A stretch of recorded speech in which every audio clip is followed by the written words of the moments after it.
Okay, good morning, everyone. Okay, so today I just give you the recorded video. Okay, so yeah, I share with you.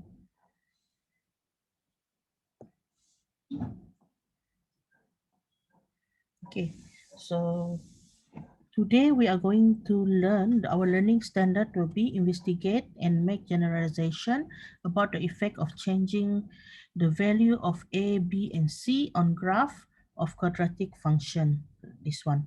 Okay, so we will see what is the effect of the value of A, okay, to the graph.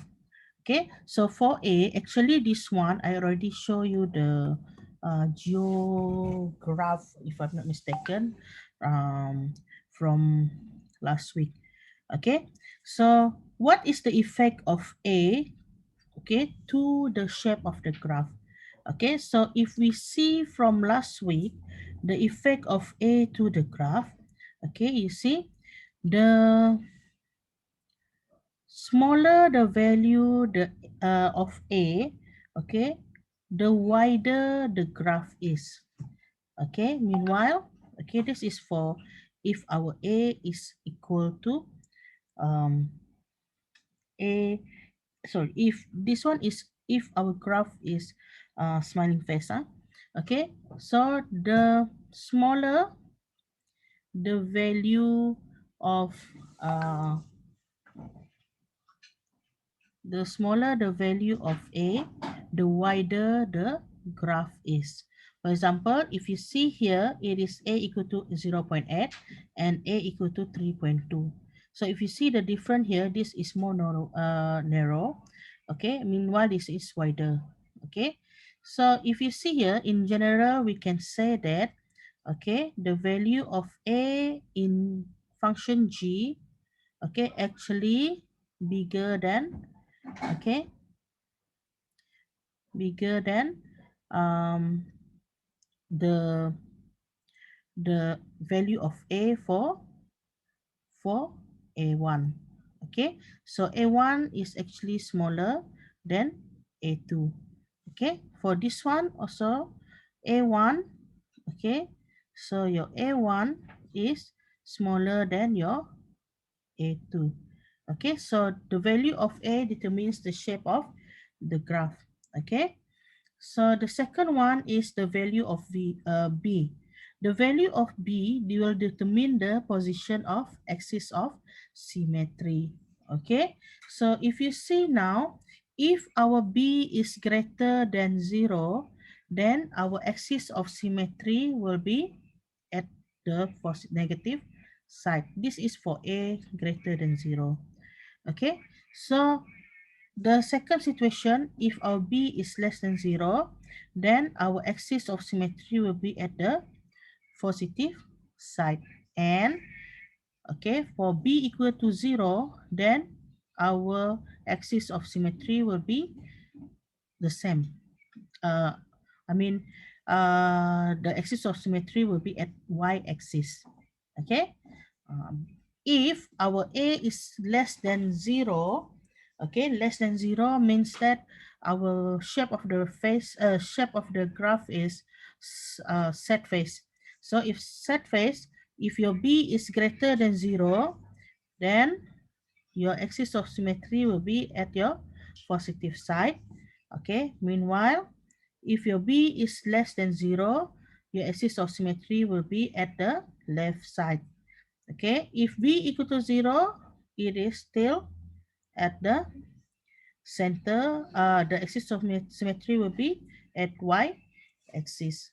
Okay, so the B will determine the position of axis of symmetry. Meanwhile, for C, C will determine the position of y intercept. Okay, so this is the shape of a set face. Okay, so your y-intercept is at C here. Okay, and then if your A is greater than 0, means that your shape of your graph will be smiling face. So this is your C y-intercept, or the value of C.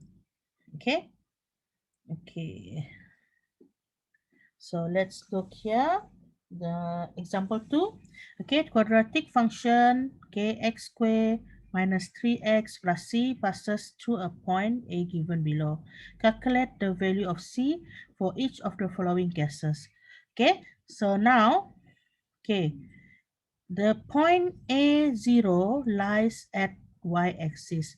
Okay, for example, if you have a graph like this, okay, your A is 0, 4, 0, 4 here. Okay, so 0, 4 is at y-axis. Therefore, your C is equal to 4. Because just now we said that C is the y-intercept. So your y-intercept is this one, right? Okay, your y-intercept is 4, right? So your C is equal to 4. Okay, but if you see A, okay, A negative 1, 3, this one you have to substitute the value given, okay, into the equation or the function. Okay, so substitute the value of x equal to negative 1, okay, because you have negative 1 here, and your fx is equal to 3. Your fx is 3, this one, the value of y, into the quadratic function. Okay, so you get c equal to negative 1. So your y-intercept or your c is equal to negative 1. Okay, this is the tips that they gave us. Okay, so far okay? Yeah. Okay, and then example 3, you see the diagram show two graphs of quadratic function y equal to fx and y equal to gx. So we have two. Okay, we have um, two function f and g. Okay, drawn on the same axis. Draw, state the range of value of p. Explain your answer. Okay, so the value of p, okay, it should be between 0 and 3. Why?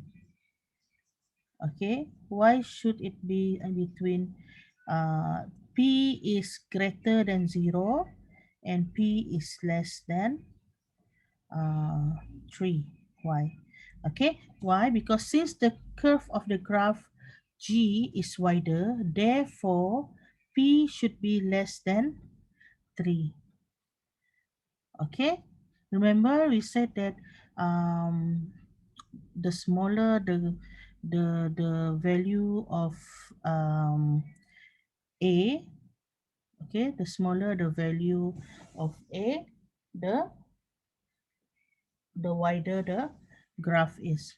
Okay, for a graph with shape smiling, p is greater than 0. Okay, so it cannot be less than 0. If less than 0, it means that your graph will look like this. Okay, therefore your answer will be between 0 and 3. Okay, so that one easy.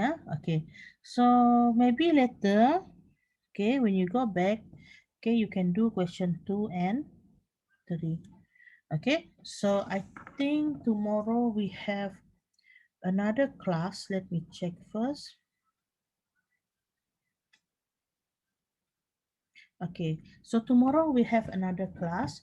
Okay, so today you do question 2 and 3 first. After that, tomorrow we will discuss question 2 and 3 in your class. Class tomorrow is at 11:30. Okay, so I think that's it for the lesson today. Thank you.